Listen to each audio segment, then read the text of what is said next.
Hey, do you know what time it is? That's right. It's time for Coach Lindy's podcast. The podcast to get you moving. Hi, I'm Lindy Hutchinson, a certified life mastery consultant with the Brave Thinking Institute. As a life coach, I help others transform their life as I have mine. It's not easy, but it is possible, and it most certainly is worth it. Each week, I'll share insights that inform, inspire, and ignite in you your desire to create a life that you love. So let's find out what's going on this week. It's always gratifying to find somebody who made our life easier, especially someone we didn't even know. We've been talking about suffragettes and men and women who've made our life better because of the stand or position that they took in their career. In episode 89, we talked about Marlo Thomas and how in her early days, she started a show called That Girl. And she was a trailblazer because at the time, women on TV were married. And she was in a show where she was a career lady and she was engaged.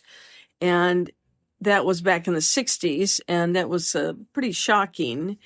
Fortunately, Marlo Thomas had a very famous and well-off dad who had Danny Thomas, and she had some clout. So she did the show her way, and it showed her as a single lady who was not married and living on her own and pursuing her acting career.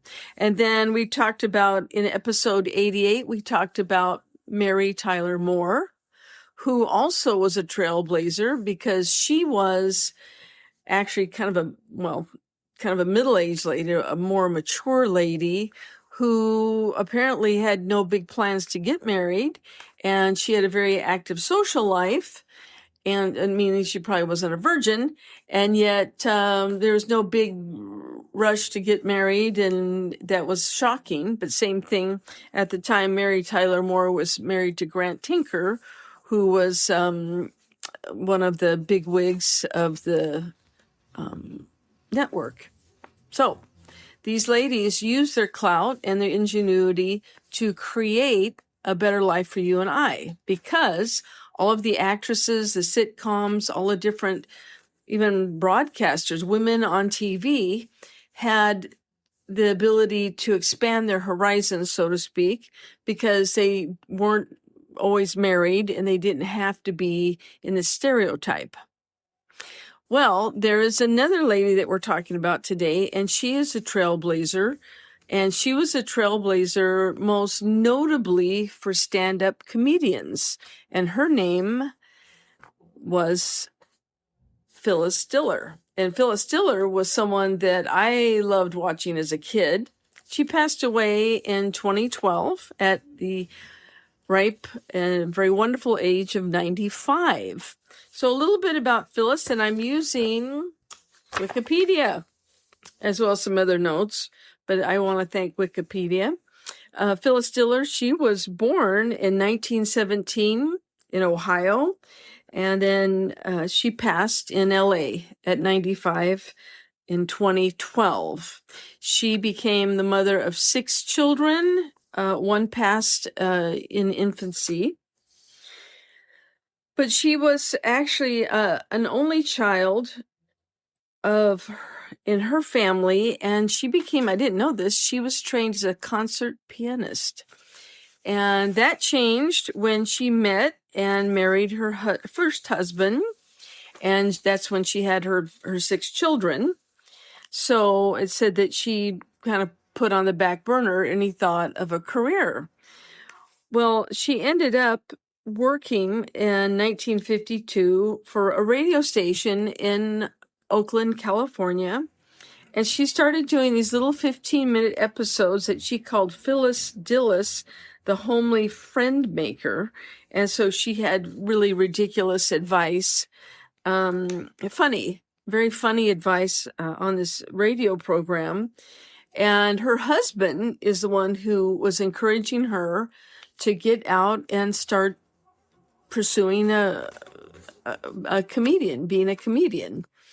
And at first it's like, no, it's one thing to be funny with her friends and family, but not on her own. Well, actually, at the age of 37, which back then that was considered old, in 1955, in San Francisco, in a place called the Purple Onion, and it's a San Francisco basement club, she made her debut as a stand-up comic.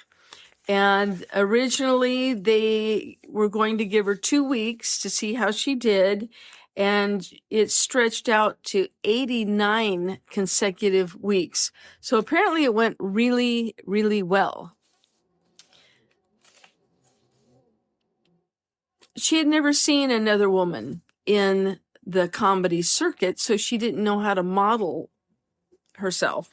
At the time, there were legends like Milton Berle and Jonathan Winters and Sid Caesar. We're going way back, but these were funny guys. And so she kind of mimicked some of the stuff that they did, but she thought she'd kind of get wild and crazy with it. So she developed her cackle, her signature laugh.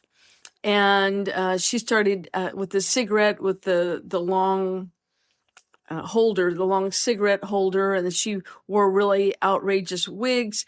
If you're not familiar with Phyllis Diller, be sure to look her up on YouTube. It's hilarious. And she did not do blue humor or off-color humor. She was just really corny and very, very funny. She ended up writing a couple best-selling books. She was in all kinds of movies and TV shows, but she was most definitely a trailblazer. And many, many female comics after her said they used her as inspiration and a guide. So she pioneered the way for female comics. This week, the power word that I'm using is cackle, because she had that outrageous laugh. Something I found very touching is that as she got older and she didn't perform as much, she would go through some of the letters and cards that she saved.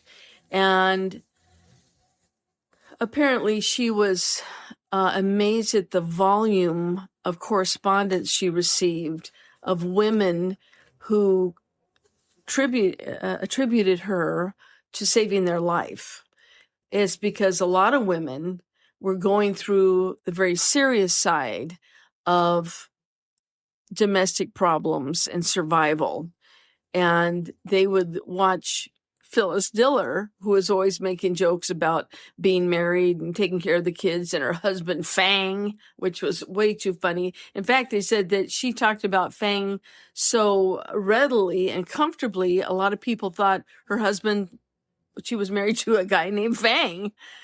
But she was able to make light the hardships of life, and she made jokes, very self-deprecating jokes. And she was very relatable, and she was very, very brave. And that's something that you and I can think about, is that we may think that, well, you know, my being nice or my being funny or my reaching out to encourage or help someone, what difference does it make? It makes a lot of difference, because like I've seen it more and more, that you don't know where someone is on their journey, and you don't know what they've been through. So in this case, with Miss Phyllis Diller, she was funny, and she made jokes about raising kids and being married and housework and all that. And her lightheartedness lightened the load of a lot of people, mostly women, who were enduring some pretty tough times. So you and I can make a big difference, even if it's just a friendly hello, or helping somebody with the groceries, maybe put them in the car at the supermarket, or maybe reaching out to a friend. You never know. You never know who we're helping. But Phyllis Diller, she touched many, many, many people. And I'm glad to know that, especially towards the end of her life, when things were winding down and her health began to fail, that she could go back and look at how many, especially women, appreciated what she did. And I most certainly am one of those women. Phyllis Diller, the hair, the laugh, and her husband, Fang. And a little tidbit from our Hey, That's Funny file from Phyllis Diller. I'm on the 14th year of a 10-day beauty plan. Thank you, Phyllis. So, my friend, remember, what you do, what you say, how you act is impactful, even if it's your family, a neighbor, and even yourself. What we say and do affects others. So remember, you are important and you have a right to live the way you want to live and to create a life that you love. Okay? So have a great week, and I look forward to seeing you again very soon. Bye. Hey, thanks for joining me this week. I look forward to being with you every week. And if you'd like to get in touch with me, please email me at coachlindy@lindyhutchinson.com. My name is spelled L-Y-N-D-I, so it's Coach Lindy, L-Y-N-D-I, at Lindy Hutchinson, LYNDIHUTCHINSON.com. I value what your input is, and I'm always open up for suggestions and ideas. If you will like and or subscribe to this podcast, that would be wonderful. I appreciate it. And I enjoy anything that you might want to send in, or if you would like some more information about coaching, send me an email and I will get back with you, and we'll talk about how you can create your best life. Have a good week. We'll see you next time. Thanks. Bye-bye.